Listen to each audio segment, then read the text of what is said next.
तारीफ करूंगा, खड़ा हो जाऊंगा पक्ष में।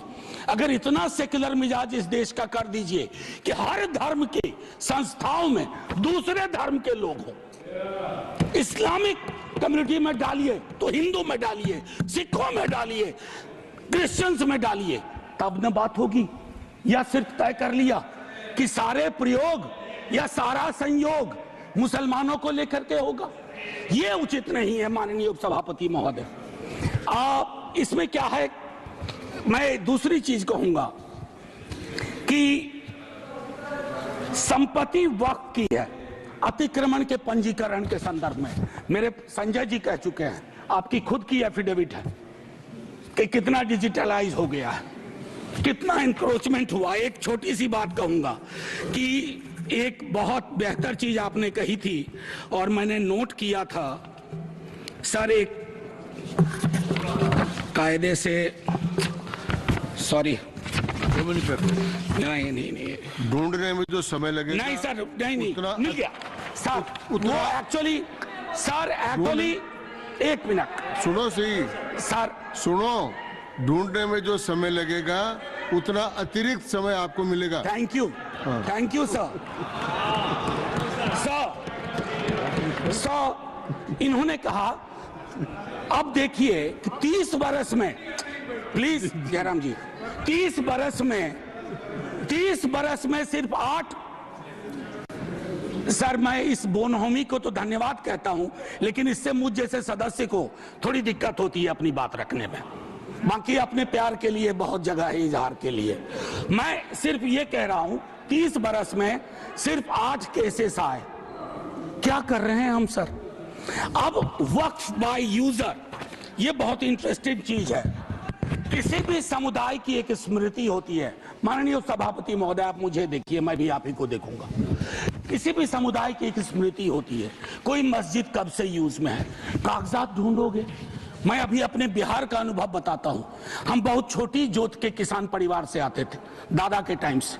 सर अभी वहां सर्वे हो रहा है, कागज हमें अपने घर में नहीं मिल रहा है सर, ये और सर्वे ही बंद कर दिया बिहार की सरकार ने। तो मैं ये कह रहा हूं कि पूरे समुदाय को कटघरे में खड़ा करने के लिए आप यूं ही एक आम अदना मुसलमान शहरी, अदरवाइज वो परेशान है। पुरानी संपत्ति है, लैक ऑफ टेक्निकल एक्सपर्टीज नहीं है, कहां से लाए, सब विवाद में आ जाएंगे, लिटिगेशन का एक पहाड़ खड़ा हो जाएगा हमारे समक्ष। और हां, आप डीएम को बहुत काम पकड़ाते हो। बेचारा डीएम लोकल लेवल पे हम कहते हैं ट्रैक्टर बन के रह गया है। जितनी आपकी योजनाएं हैं, जयंत भाई की विभाग की योजनाएं हो, किसी की डीएम नोडल ऑफिसर, और हम ये मान के भी चलते हैं कि डीएम है तो ज्ञान का सारा भंडार उसके पास है। डीएम को एक एक महकमे की मीटिंग का टाइम नहीं मिलता है, क्या क्या करेगा डीएम। मैं आपके माध्यम से माननीय सभापति महोदय, वीकर सेक्शंस की बड़ी चर्चा इसमें की गई है। कम से कम पसमानदा, अपने हिंदू समाज में भी पसमानदा बहुत बड़े। जब जब आप लोगों के पास आग्रह करता हूं जीरो आवर के माध्यम से या किसी उपकरण से कि साहब कास्ट सेंसस करवा दो, तो आप चुप हो जाते हैं। अभी संजय जी ने कहा कि भगवान ने अगर ये व्यवस्था नहीं बनाई ऊंच नीच की, जाति व्यवस्था की, तो भगवान के समक्ष जो इबादत का है, जो मंदिर है, वहां क्यों ये व्यवस्था बनी रहे? क्यों नहीं आरक्षण हो? क्यों नहीं हम सुनिश्चित करें कि पूजा पद्धति किसी एक जाति विशेष के हाथ में ना हो, हर कोई उसमें भागीदारी कर सके। सर तब तो जो राष्ट्र की संकल्पना थी हमारी, हम उसको साकार कर पाएंगे। अब देखिए कंसल्टेशन, रिजिजू जी बहुत इनोसेंट चरित्र के हैं, बहुत इनोसेंट चेहरा भी है। कंसल्टेशन के इतने आंकड़े बता दिए। अब भूपेंद्र जी आप उठते हैं, लगता है पॉइंट ऑफ ऑर्डर ले लीजिएगा। हाँ sir, consultation, there is absolute lack of consultation. Consultation is not about we called so many meetings. Consultation is about did you listen to them? सुना या सुना दिया? आप सुनते नहीं हो, सुनाते हो। इसको संवाद नहीं कहते हैं, संवाद का मतलब होता है दोनों चीजें। और एक चीज मैं कहूंगा और वहीं खत्म करूंगा, संस्थागत गैर मौजूदगी मुस्लिम्स की आप इंश्योर कर रहे हैं। मैं आज इतिहास के इस कालखंड में हूं, माननीय लीडर ऑफ द हाउस है, हमारे साथी है यहाँ, 2 मिनट के बाद मेरी कही गई बात भी हिस्ट्री हो जाएगी, इतिहास बन जाएगा। लेकिन मैं आपसे आग्रह करता हूं मंत्री जी, don't hurry up, don't hurry up. इस देश के मुसलमान का इस मिट्टी पे कर्ज है और इस मिट्टी का मुसलमान पे कर्ज है। इस कर्ज के रिश्ते को व्यापारी की नजर से मत देखिए, तिजारत की नजर से मत देखिए, क्योंकि अगर वो नजर आपकी नजर में बदलाव नहीं आएगा तो माननीय उपसभापति महोदय, सब कुछ हमारा बिखर के रह जाएगा। आखिरी 1 मिनट लूंगा। मैं सोच के आया था कि क्या कहूं, और मैंने ईदगाह का जिक्र इसलिए किया।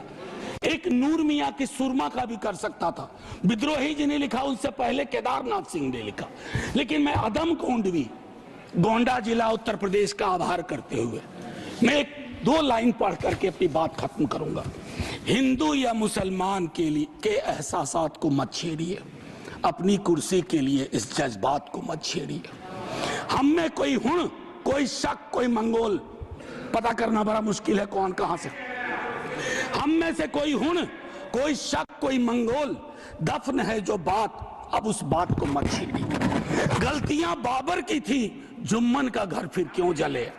ऐसे नाजुक वक्त में हालात को मत छेड़िए। है कहां हिटलर, हलाकू जार या चंगेज खां, मिट गए सब, कौम की औकात को मत छेड़िए। छेड़िए एक जंग, छेड़िए एक जंग, मिलजुल कर गरीबी के खिलाफ। दोस्त मेरे मजहबी नगबात को मत छेड़िए। हाथ जोड़ करके, तो हाथ जोड़ के कहता हूं सर, इसको फिर से कंसल्टेशन के लिए भेजिए और एग्जीक्यूटिव के डिसीजन को कमतर करिए, एग्जीक्यूटिव के डिसीजन को, इन्फ्लुएंस को कमतर करिए। और पूरी दुनिया नॉमिनेटेड से इलेक्टेड पे जा रही है, आप इलेक्टेड से नॉमिनेटेड पे जा रहे हो। नॉमिनेटेड लोग बड़े खतरनाक होते हैं, ध्यान रखना सर। जय हिंद सर। धन्यवाद मनोज जी। और आइए अब बात करते हैं प्रधानमंत्री नरेंद्र मोदी की यात्रा जो इस समय थाईलैंड की हो रही है, थाईलैंड और श्रीलंका।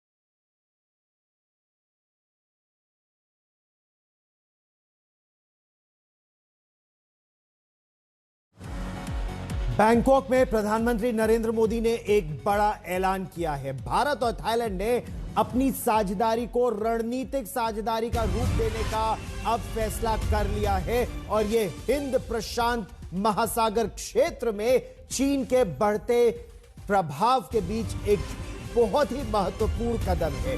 अब थाईलैंड और भारत इस क्षेत्र में सुरक्षा की दृष्टि से एक अहम साझेदार भी होंगे। विस्तार से इस पर चर्चा करेंगे। प्रधानमंत्री नरेंद्र मोदी ने कहा है कि भारत की अब लुक ईस्ट नहीं, एक्ट ईस्ट नीति में थाईलैंड की बहुत प्रमुख भूमिका है।